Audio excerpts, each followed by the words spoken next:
hello guys 2023 ओडिआই world Kapoor प्रायবোৰ group ষ্টেজৰ match already শেষ হৈছে আৰু ইয়াত অলৰেডি তিনিটা টিম সেমিফাইনেলৰ বাবে কোৱালিফাই কৰিছে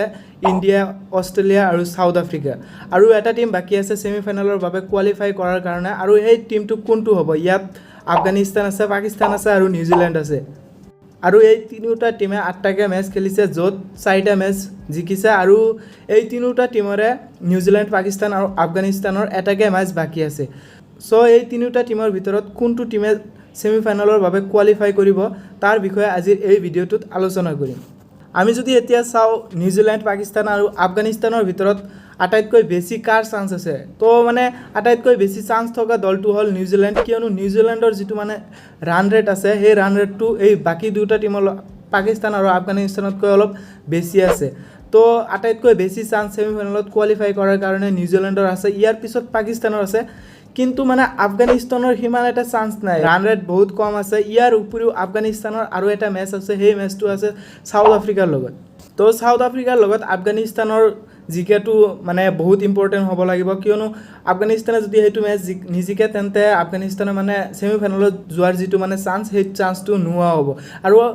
আফগানিস্তানে সাউথ আফ্ৰিকাৰ লগত বহুত এটা ডাঙৰ ৰানৰ ব্যৱধানত জিকিব লাগিব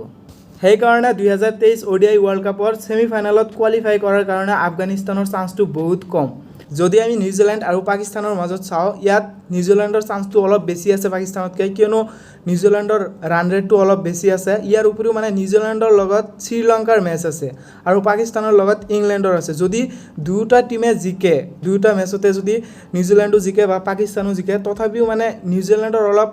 প্লাস পয়েন্ট আছে ইহঁতৰ মানে আগৰ পৰা ৰান ৰেটটো অলপ বেছি আছে পাকিস্তানৰ ৰান ৰেটটো কম আছে পাকিস্তানৰ এই ক্ষেত্ৰত এটা চান্স আছে যে পাকিস্তানে ইংলেণ্ডৰ লগত যিটো মেচ আছে সেইটো মেচত মানে বহুত এটা ডাঙৰ ৰানৰ ব্যৱধানত জিকিব লাগিব আৰু এটা কথা এই তিনিটা টিমৰে যেহেতু মানে এটাকে মেচ বাকি আছে যদি এই তিনিটা টিমে প্ৰত্যেকটো মেচে যদি জিকি লয় তেতিয়া কি হ'ব তেতিয়াও মানে নিউজিলেণ্ডৰ চান্সটো অলপ বেছি থাকিব কিয়নো নিউজিলেণ্ডে যদি শ্ৰীলংকাক অলপ ৰানতো হাৰাই দিয়ে বা কিবা কাৰণত যদি নিউজিলেণ্ড জিকি যায় তেতিয়া মানে নিউজিলেণ্ডৰ সেমিফাইনেলত কোৱালিফায়াৰ চান্সটো বাঢ়ি যাব কিন্তু পাকিস্তানৰ ক্ষেত্ৰত একদম উল্টা হ'ব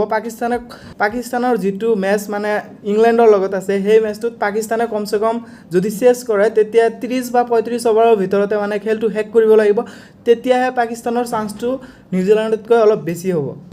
ইতিমধ্যে সেমিফাইনেলৰ বাবে তিনিটা টিম কোৱালিফাই কৰিছে ইণ্ডিয়া সাউথ আফ্ৰিকা আৰু অষ্ট্ৰেলিয়া ইয়াত সাউথ আফ্ৰিকা আৰু অষ্ট্ৰেলিয়াৰ মাজত এটা মেচ হ'ব সেমিফাইনেলৰ আৰু এটা মেচ হ'ব ইণ্ডিয়া আৰু মানে নিউজিলেণ্ড বা পাকিস্তানৰ মাজত এটা দলৰ লগত হ'ব আপোনালোকে কি ভাবে ইণ্ডিয়াৰ লগত পাকিস্তান পৰিলে বেছি ভাল হ'ব না নিউজিলেণ্ড পৰিলে বেছি ভাল হ'ব সেইটো নিশ্চয় কমেন্ট কৰি জনাব